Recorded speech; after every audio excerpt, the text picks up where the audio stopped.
Yo, what's up, everyone? This is Rudy, the host of Drinks and Movie Podcast, and right now I'm going to go over what I think are 5 great ryes to begin your rye whiskey journey. First up, I've got Sagamore Spirit. This comes in at about 83 proof, Maryland-style rye. It's a blend of a low rye and a high rye mash bill.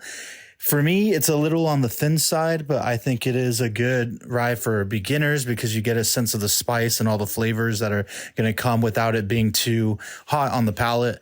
It's a really easy sipper and just an overall great introduction into what that rye characteristic is.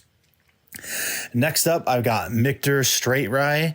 This is one of my all-time favorites that I come back to every time. It's just under 90 proof, easy sipper, another perfect representation of what a rye whiskey is, in my opinion.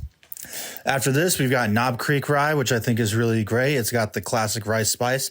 I feel like it does come across a little sweeter than some others.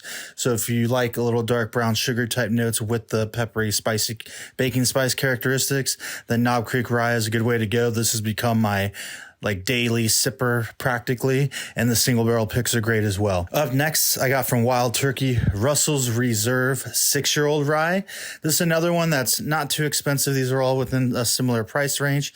It is a 6-year-old Kentucky straight rye whiskey that is just good. It's delicious. It's got a lot of depth of flavor. Yeah, I don't know what else to say about it. It's just a really good rye whiskey to start off your journey. After that, we've got the Sagamore Double Oak Rye. So this takes that Sagamore Spirit Rye that we've already talked about, and they finish it in a toasted barrel.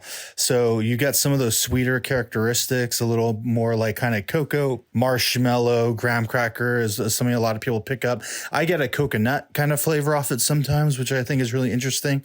So if you like something, again, that's a little bit sweeter while maintaining some of those spice characteristics, you cannot go wrong with Sagamore Spirit Double Oak. And to wrap this all up, we've got the Wilderness Trail Barrel Strength Rye. Mine comes in at, I think, 105 proof or something.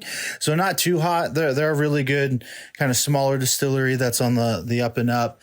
And I've just really dug their rye recently.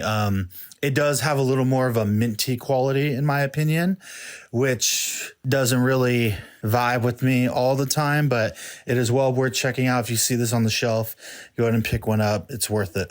Cheers.